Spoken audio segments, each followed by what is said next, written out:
बृहस्पतिः शन्नो विष्णुरुक्रमः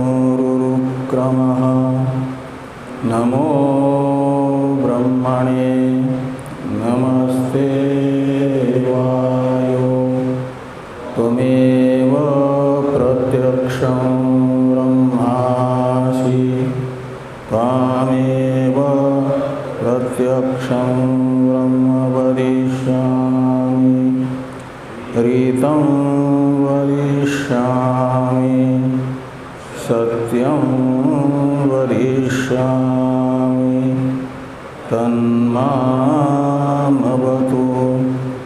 तद्वक्तारमवतु अवतु माम् अवतु वक्तारम्। ॐ शान्ति शान्ति शान्तिः। शङ्करं शङ्कराचार्यं केशवं बादरायणं सूत्रभाष्य भगवन्तौ पुनः पुनः ईश्वरो गुरुरात्मेति मूर्तिभेदविभागिने व्योमवद्व्याप्तदेहाय दक्षिणामूर्तये नमः। ॐ शान्ति शान्ति शान्तिः।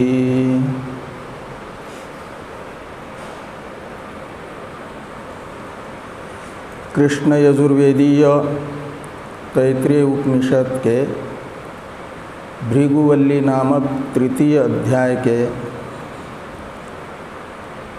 पंचम अनुवाद तक का विचार हम लोग कर चुके हैं।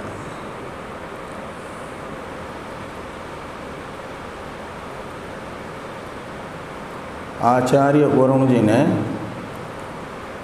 अपने पास विधिवत आए हुए ब्रह्म जिज्ञासु ऋषि भृगु को ब्रह्म का तटस्थ लक्षण बताया और ये कहा कि तपसा ब्रह्म विजिज्ञासस्व।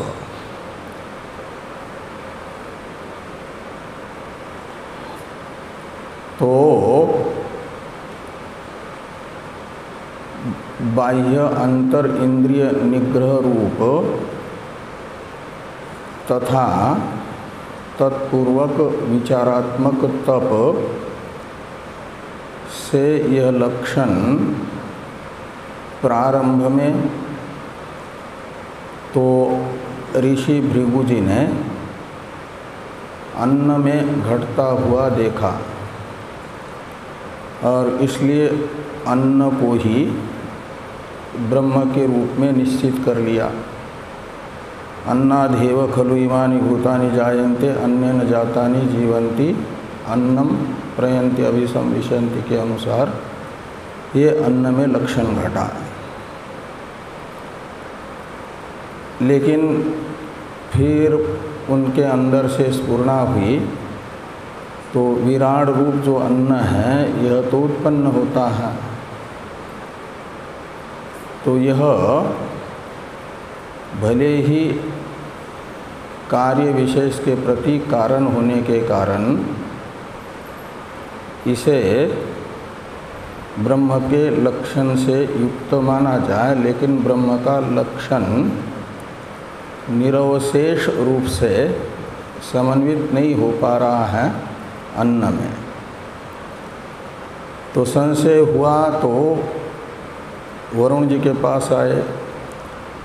वरुण जी ने फिर तपसा ब्रह्म विजिज्ञासस्व यही उपदेश बार बार करते गए।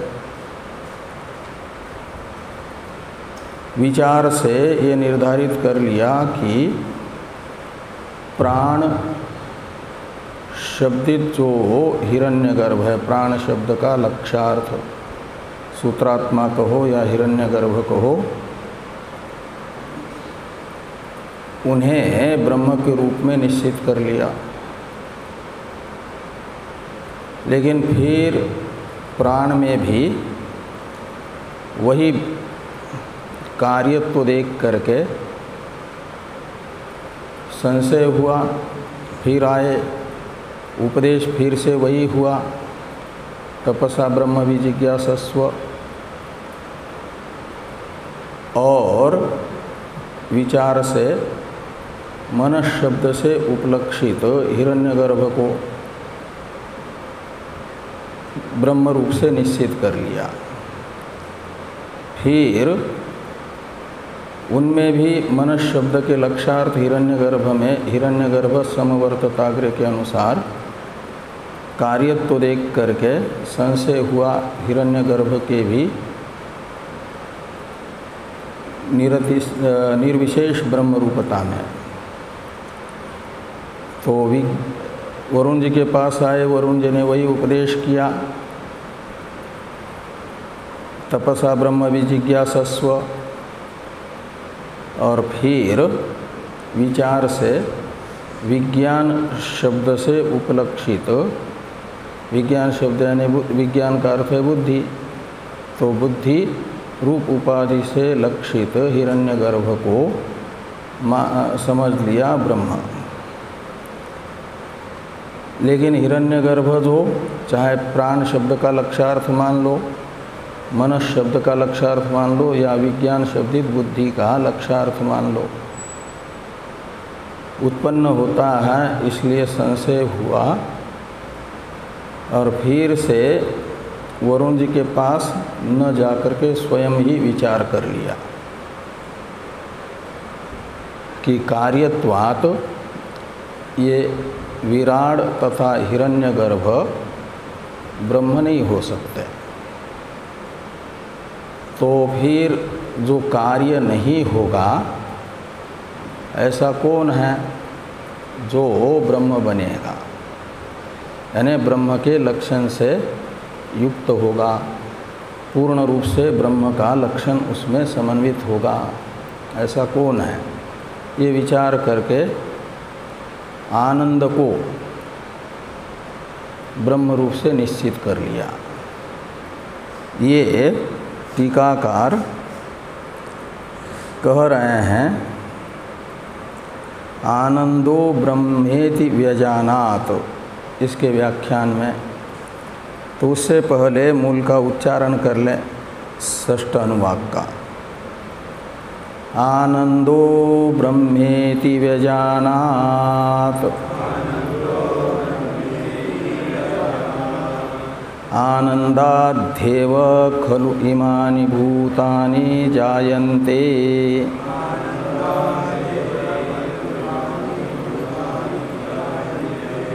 आनंदेन जातानि जीवन्ति,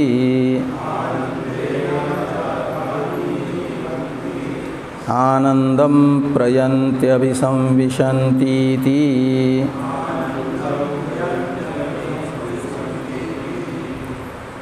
सैषा भार्गवी वारुणी विद्या, अन्नवान अन्नादो भवति।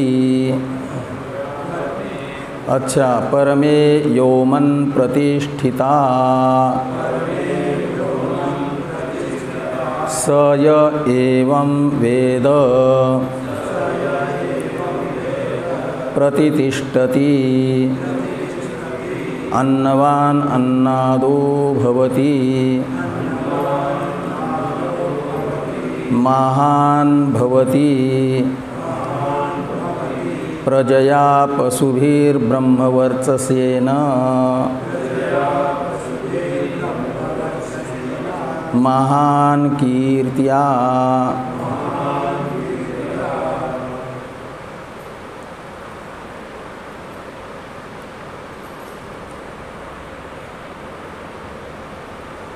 तो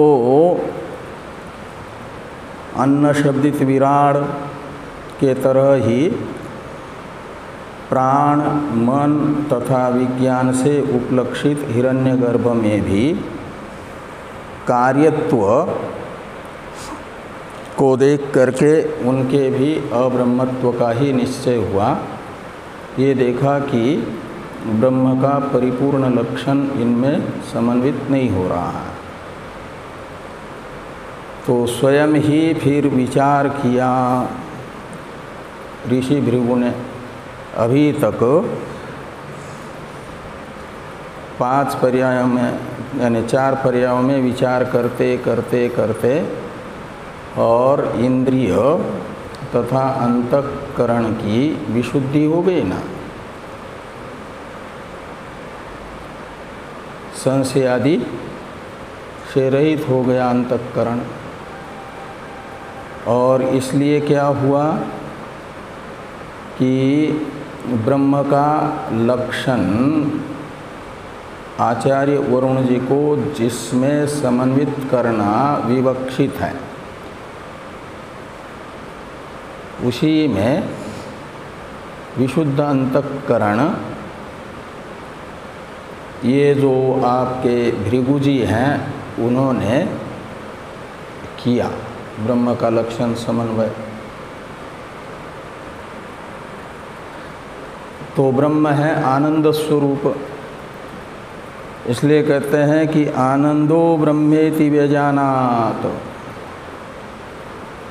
तो कार्य से, चाहे स्थूल कार्य हो विराट या सूक्ष्म कार्य हिरण्यगर्भ, उनसे विलक्षण जो माया विशिष्ट चैतन्य रूप ब्रह्म है, उससे भी जहद अजद लक्षणा से उपाधि अंश माया को छोड़ करके लक्ष्यार्थ जो आनंद स्वरूप ब्रह्म है, चिदानंद स्वरूप ब्रह्म है, उसी में यह लक्षण समन्वित होता हुआ देखा, निश्चय कर लिया। और ये उनका निश्चय हुआ कि निरतिशय आनंद जो प्रत्यग अभिन्न ब्रह्म है, अद्वैत है, अपरिछिन्न है, वह ब्रह्म है।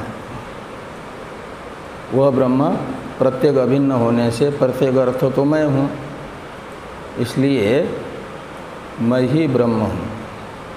निरतिशय आनंद स्वरूप ब्रह्म मैं हूँ, ऐसा निश्चय ऋषि भृगु जी का हुआ। इसलिए कहा आनंदो ब्रह्मेति व्यजानात्, यानी विज्ञातवान, आनंद को ही ब्रह्म रूप से जान लिया, निश्चय कर लिया। क्यों? तो कहते इसलिए कि आनंदाध्येव खलु इमानि भूतानि जायन्ते तत्तु लीला कैवल्यम। इस ब्रह्म सूत्र में भगवान व्यास जी ने ब्रह्म ने इस जगत को उत्पन्न किया, जगत की स्थिति और जगत का लय माना जाता है ब्रह्म की लीला है। और लीला होती है, भगवान कृष्ण ने लीलाएं की वो कष्ट के लिए कि आनंद के लिए? आनंद से लीला होती है ना। तो ये सारा जगत को उत्पन्न करना, कुछ समय तक रखना और कुछ फिर बिगाड़ देना, ये भगवान की लीला है, आनंद स्वरूप ब्रह्म की लीला है। तत्तु लीला कैवल्यम के अनुसार खेल है। इसे रेते के महल बना लेते हैं बच्चे, और जब तक खेलना होता है तब तक एक दूसरे का कोई बिगाड़ेगा तो लड़ते भी हैं। और लेकिन जब खेल समाप्त होता है तो स्वयं ही अपने द्वारा बनाए हुए को बिगाड़ करके घर चले आते हैं। ऐसे ही खेल के लिए दुनिया भगवान ने बनाई, कुछ समय रखते हैं और फिर खेल खेल में इसको उजाड़ भी देते हैं। तो इस आनंद स्वरूप ब्रह्म ने ही जगत को बनाया है। ये कह रहे हैं कि आनंदादेव खलु इमानि भूतानि जायन्ते और आनंदेन जातानि जीवन्ति। तो आनंद स्वरूप ब्रह्म से ही स्थिति भी है इनकी। यदि जन्म से लेकर के मृत्यु पर्यंत सुख का लेश भी न मिले, सुख की आशा भी न हो मिलने की, तो जीवित नहीं रहेगा आदमी, कोई भी नहीं जीवित रहेगा। जो सुख लेश मिलता है और सुख की आशा है उससे जीवित रहता है। तो इसलिए वो जीवित रखने वाला भी कौन हुआ? सुख ही तो हुआ। तो आनंदेन जातानि जीवन्ति और आनंदम प्रयन्ति अभिसंविशन्ति, अंत में विलीन होते हैं। जागृत और स्वप्न रूप प्रपंच का विलय रोज नींद में होता है, तो नींद में संसार बिगड़ जाता है पूरा। कष्ट होता है क्या? कष्ट होता है। यहाँ तो नींद नहीं आने पर कष्ट होता है। ऐसे संसार के रहते हुए कष्ट हैं, तो फिर उसको नींद में चला जाता है, वहाँ समाप्त होता है कि नहीं होता? लेकिन सावशेष लय है वहाँ पर, और निरवशेष लय होता है विद्या से। आनंद स्वरूप ब्रह्म का मय के रूप में अनुभव करने से निरवशेष लय हो गया और ये निकला कि मैं ही ब्रह्म हूँ। तो इस प्रकार ये कहते हैं कि आनंदम प्रयंती, आनंद में ही अंत में विलीन हो जाते हैं ये भूत शब्दित सारा प्राणी वर्ग, और अभिसंविशन्ति, उसी में प्रविष्ट हो जाता है। इति यानी इस प्रकार ब्रह्म का लक्षण आनंद में समन्वित होने के कारण आनंद ही ब्रह्म है, विशुद्ध आनंद ही ब्रह्म है, ये निश्चय कर लिया।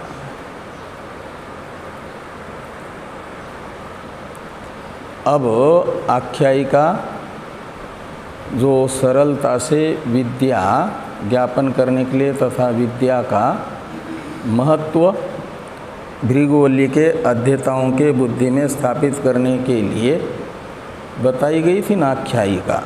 आख्यायिका के प्रारंभ में बताया था भाष्यकार भगवान ने, आख्यायिका किस लिए है? तो विद्या का महत्व समझने के लिए, महात्म्य ज्ञापन करने के लिए। वो विद्या का महात्म्य ज्ञापन हो गया, आख्यायिका पूरी हो गई। अब श्रुति अभी तक जो भृगुवल्ली में थी, यहाँ तो वरुण जी का उपदेश रूपा श्रुति थी, वरुण जी के मुख से निकली हुई, या तो ब्रह्म जिज्ञासु भृगु जी के प्रश्नात्मक वचन रूपा श्रुति थी। उसे भृगु तथा वरुण जी का संवाद रूपा श्रुति कहा जाएगा। शिष्य के प्रश्न आचार्य के उत्तर रूपा श्रुति थी। अब शिष्य भाव तथा आचार्य भाव से ऊपर उठ करके श्रुति अपने स्वरूप में आकर के कह रही है कि सा एसा भार्गवी वारुणी विद्या। तो सा एसा यानी ये जो आख्यायिका के माध्यम से बताई गई विद्या है, ये भार्गवी विद्या है, ये वारुणी विद्या है। भार्गवी विद्या का अर्थ है भृगु के द्वारा प्राप्त की हुई जो विद्या, उसे कहा जाएगा भार्गवी विद्या। तो इस प्रकरण में आनंद स्वरूप ब्रह्म मैं हूँ, इस विद्या के प्राप्तकर्ता कौन है? भृगु जी। वो ब्रह्म ज्ञान प्राप्त करने के लिए गए हैं ना आचार्य वरुण जी के पास। अधि भगो ब्रह्म, ऐसा गुरुपसत्ति उन्होंने धारण की। इसलिए भार्गवी शब्द का अर्थ निकलेगा भृगु के द्वारा प्राप्त की हुई विद्या, गृहीता विद्या, वो भार्गवी विद्या है।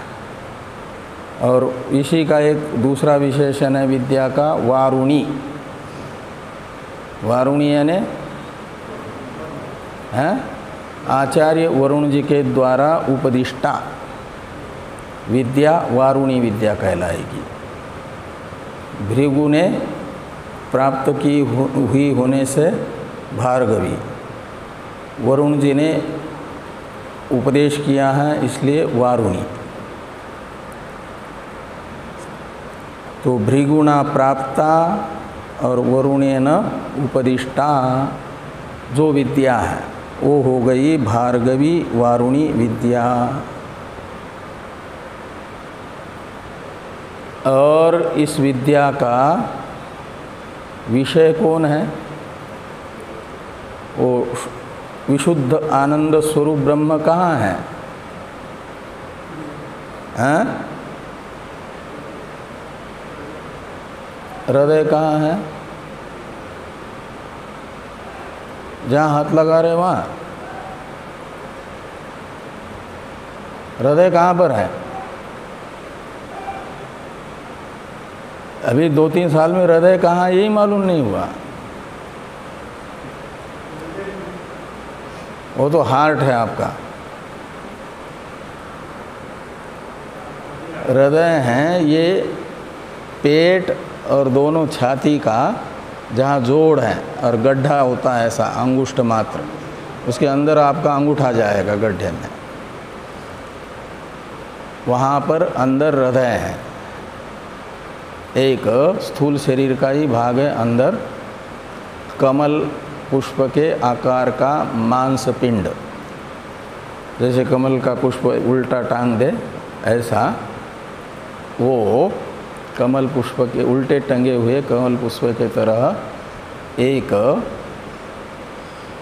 मांसपिंड है, उसमें कोई हड्डी नहीं है। तो जीवा में हड्डी है कि नहीं आपके? जीवा में हड्डी है? हाँ? जीवा में हड्डी है कि नहीं यही मालूम नहीं है। तो ऐसे हृदय में भी हड्डी नहीं है, वो खाली मांस का ही पिंड है। और उसके अंदर अवकाश जो है उसे कहा जाता है हृदय आकाश, हार्द आकाश। और उस हार्द आकाश में स्थित ब्रह्म को कहा जाता है हार्द ब्रह्म।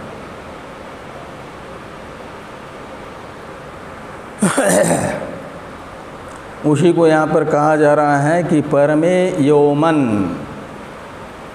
तो परम यौमन यानी परम यौमनी, लुप्त सप्तमी है। तो परमे यौमनी से लेना वो हार्द आकाश में स्थित ब्रह्म, हार्द आकाश रूपी गुहा में स्थित जो ब्रह्म, उसमें यह विद्या प्रतिष्ठित है। का मतलब तद विषयनी है। उस ब्रह्म का उपदेश आचार्य वरुण जी ने किया है और उसी हार्द आकाश रूपी गुहा में स्थित निरतिशय आनंद स्वरूप ब्रह्म का मय के रूप में ज्ञान प्राप्त कर लिया है भृगु जी ने। इसलिए भार्गवी वारुणी विद्या किसमें प्रतिष्ठित मानी जाएगी, यानी उसका विषय कौन माना जाएगा? निरतिशय आनंद स्वरूप ब्रह्म। तो परमे यौवन प्रतिष्ठिता, वह परम यौवन है भूमा, अद्वैत व्यापक तत्व। और स यह एवं वेद, तो ब्रह्म विद्या का यद्यपि दृष्ट फल माना जाता है जीवन मुक्ति और अदृष्ट फल है विधेय मुक्ति, लेकिन ये दोनों भी अलौकिक फल है, जीवन मुक्ति भी और आपका विधेय मुक्ति भी, ये अलौकिक फल कोटि में आते हैं। तो लौकिक फल भी कुछ है कि नहीं?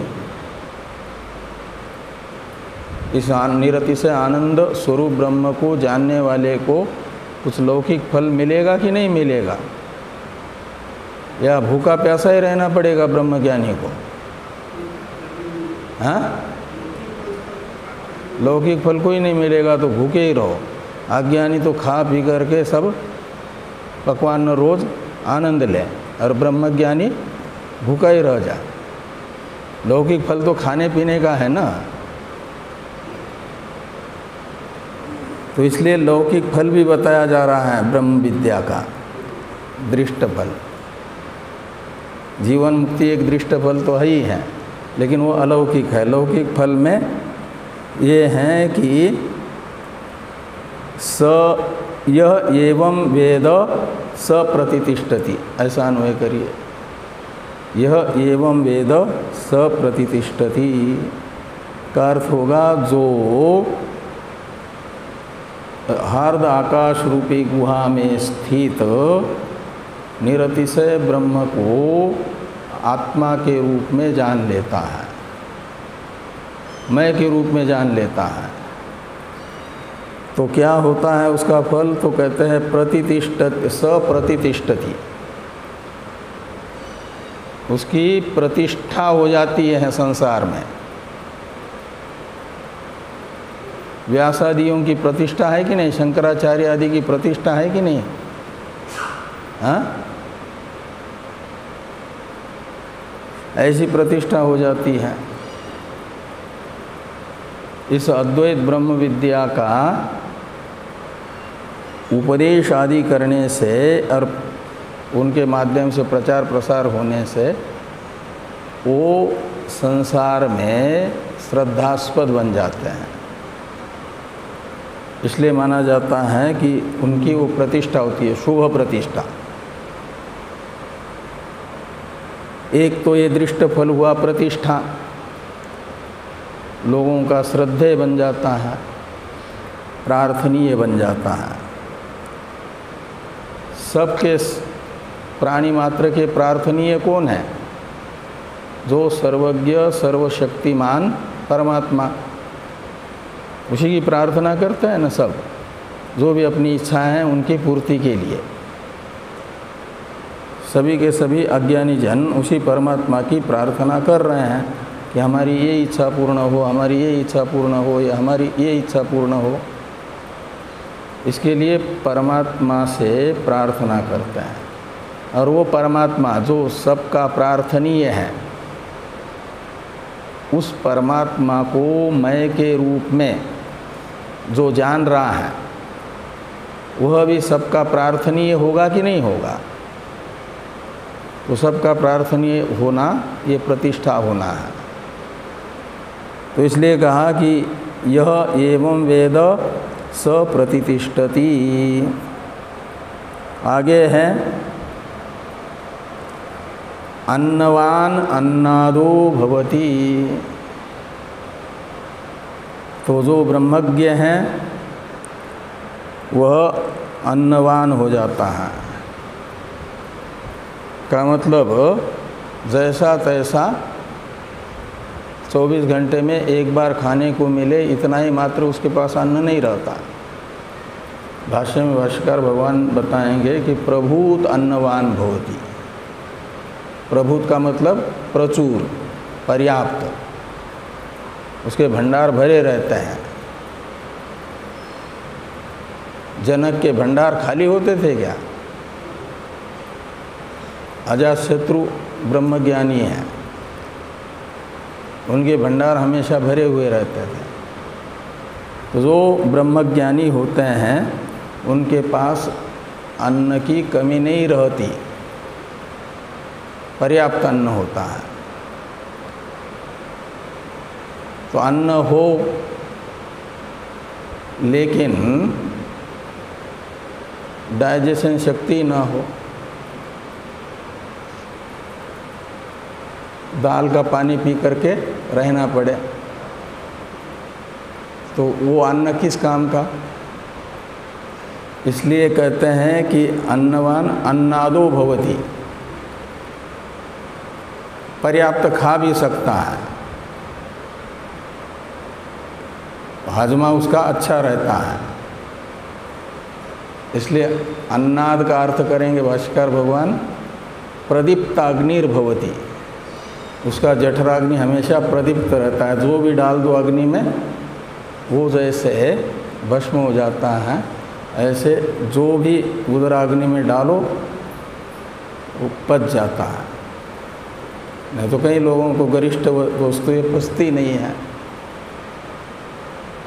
और दूसरे खाते हुए देख करके और फिर उसको कष्ट ही होगा ना। इसलिए पर्याप्त अन्न भी है और अन्न को खाने का सामर्थ्य भी है, ये लौकिक दृष्ट फल है। और क्या है? कहते महान भवति, वो बड़ा महान हो जाता है।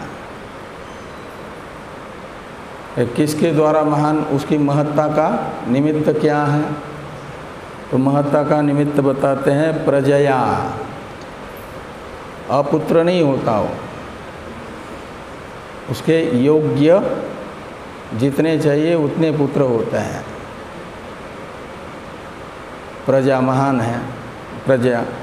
और यदि राजा है जनक जैसा, तो उनकी जो राज्य में निवास करने वाली प्रजा है, वह प्रजा भी राजा के अनुशासन में रहने वाली होती है, बिल्कुल अनुशासन का उल्लंघन नहीं करती है। तो प्रजया महान भवति, यानी संतति, यदि गृहस्थ हैं तो संतति अव्याहत रूप से चलती रहती है, बीच में वंश खंडन नहीं होता। और यदि अविवाहित है, सन्यासी है, तो शिष्य परंपरा चलती है लंबे समय तक। शंकराचार्य जी की 1200 वर्ष से अधिक हो गए ना, लेकिन अभी भी चल रही है। ब्रह्म विद्या की परंपरा भगवान नारायण से प्रारंभ हुई, अभी तक चल ही रही है। और इसके बीच में कितने आते जाते हैं कुछ पता ही नहीं चलता। तो ये ब्रह्मज्ञानी के लिए कहा गया कि प्रजया महान भवति। और साथ में पशुभीर, तो इतनी प्रजा हैं तो उसके लिए दूध आदि भी चाहिए ना, तो गायें, पशु, पर्याप्त दूध देने वाली गायें हैं। और कहीं आने जाने के लिए घोड़े भी चाहिए। उस समय गाड़ियाँ तो नहीं थी ना, तो घोड़े, हाथी, ये जो पशु हैं इनसे भी महान होता है, इनकी कोई कमी नहीं रहती, किसी को मांगना नहीं पड़ता। और ब्रह्मवर्चसेना, ब्रह्मवर्चस कहा जाता है सदाचार से होने वाला तेज, कांति, जो मन और इंद्रियों का निग्रह रूप तपस्या है, परम तप है, उससे एक तेज आता है, वह तेज कहलाता है। और वो शरीर में भी दिखता है वो तेज, उसे ब्रह्मवर्चस कहा जाता है। और महान कीर्तियाँ, और उसकी कीर्ति भी हो जाती है, यश, सुयश फैल जाता है। ये यहाँ पर बताया गया महान कीर्तियाँ।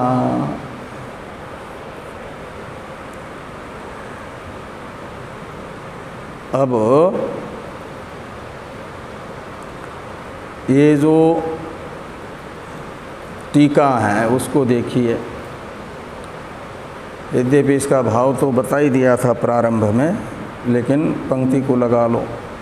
तस्यापि कार्यत्वात् लक्षणं परिपूर्णं न भवति इति विचार्य तत्कारणं स्वातंत्र्येण निश्चित्य सर्वैः प्रार्थ्यमानतया आनंद शब्दवाच्यं माया विशिष्टं ब्रह्म इति विज्ञाय विशिष्टस्य विशिष्टांतर आत्मत्व अनुपपत्ते कारणत्वोपलक्षितं विशुद्धानंदं ब्रह्म इति विज्ञातवान इत्यर्थ। आनंदो ब्रह्मेति व्यजानात्, इस वाक्य का अर्थ किया है।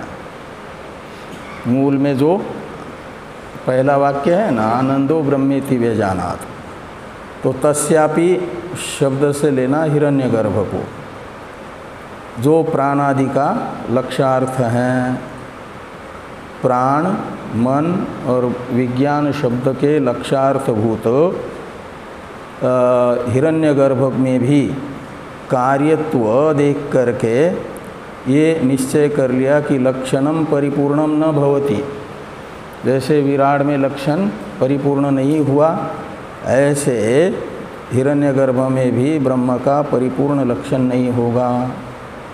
ऐसा विचार करके इति विचार्य तत्कारणम स्वातंत्र्येण निश्चित्य, तो तत्कारणम यानी हिरण्यगर्भ तथा विराट का भी जो कारण है, प्रारंभ में जिसको आत्मा वा इदम एक एव अग्र आसीत कहा था, उसे स्वातंत्र्येण निश्चित्य यानी इसका निश्चय करने के लिए गए नहीं वरुण जी के पास, स्वयं ही निश्चय कर लिया। इसलिए स्वातंत्र्येन लिखा है 5 नंबर टिप्पणी में। टिप्पणीकार स्वातंत्र्येन का अर्थ करते हुए कहते हैं अन्नम प्राणम इत्यादि पितृवाक्ये अनुक्तत्वात् आनंदस्य इति भावः। तो जैसे अन्नम प्राणम इत्यादि को ब्रह्म के रूप में जो भृगु जी के पिता हैं आचार्य वरुण जी, उनके द्वारा कहा गया था, उपदेश किया गया था, ऐसा ये उपदेश किए बिना ही आनंद को ब्रह्म के रूप में निश्चित कर लिया। क्यों? तो अंतःकरण शुद्ध हुआ है। अच्छा, ये हाँ, शुद्ध अंतःकरण होने के कारण तो आगे हैं कि स्वातंत्र्येण निश्चित्य सर्वै प्रार्थ्यमानतया, परमेश्वर सबके द्वारा प्रार्थ्यमान है, सभी परमेश्वर की प्रार्थना करते, जिसकी प्रार्थना की जाती है उसे प्रार्थ्यमान कहा जाता है। तो प्राणी मात्र प्रार्थना करते हैं सर्वशक्तिमान परमेश्वर की, इसलिए परमेश्वर हो जाएगा प्रार्थ्यमान। और प्रार्थ्यमानतया आनंद शब्द वाच्यम माया विशिष्टम ब्रह्म, तो आनंद शब्द का वाच्यार्थ तो हो जाएगा माया विशिष्ट ब्रह्म, जो तत्पद शब्द तत्पद का वाच्यार्थ है। इति विज्ञाय, और ऐसा निश्चित करके फिर कहते विशिष्टस्य विशिष्टांतर आत्मत्व अनुपपत्ति। तो ये माया विशिष्ट चैतन्य जो है अविद्या विशिष्ट चैतन्य की अंतरात्मा नहीं बन पाएगा। इसके लिए वहाँ भागत्याग लक्षणा की, और भागत्याग लक्षणा करके जो त्वम पद का वाच्यार्थ है उसकी उपाधिभूत तो अविद्या को छोड़ दिया, चैतन्य मात्र को पकड़ लिया, और तत्पदार्थ की उपाधि जो माया उसको छोड़ करके पकड़ लिया केवल चैतन्य मात्र को। और ये दोनों एक हैं, इसलिए माया रूप विशेषण को छोड़ देंगे तो विशेष से विशेष्य का अभेद हो सकता है। वह त्वम पद लक्षार्थ का आत्मा बन सकता है, स्वरूप आत्मा यानी स्वरूप। तो विशिष्ट से विशिष्टांतर आत्मत्व अनुपत्ते कारणत्व उपलक्षितम विशुद्धानंदम ब्रह्म इति विज्ञातवान। तो कारणत्व से उपलक्षित यानी हिरण्यगर्भ तथा विराट के कारणत्व से उपलक्षित जो विशुद्ध आनंद हैं वह ब्रह्म है, प्रत्येक अभिन्न आनंद ब्रह्म है, ऐसा निश्चय कर लिया वरुण विचार से। किसने? भृगु जी ने। बाकी तो भाष्य है इस अनुवाक का, इसकी चर्चा हम लोग करते हैं कल।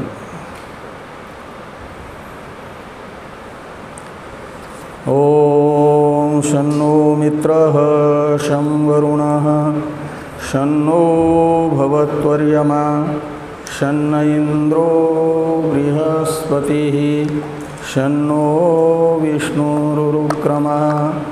नमो ब्रह्मणे नमस्ते वायो त्वमेव प्रत्यक्षं ब्रह्मासि त्वामेव प्रत्यक्षं ब्रह्म वदिष्यामि प्रीतं वदिष्यामि सत्यं वदिष्यामि तन्मामवतु तद्वक्तारमवतु अवतु माम् अवतु वक्तारम्। ॐ शान्ति शान्ति शान्तिः। शङ्करं शङ्कराचार्यं केशवं बादरायणं सूत्रभास्य कृतौ वन्दे भगवन्तौ पुनः पुनः। ईश्वरो गुरुरात्मेति मूर्तिभेदविभागिने व्योमवद्व्याप्तदेहाय दक्षिणामूर्तये नमः। ॐ शान्ति शान्ति शान्तिः।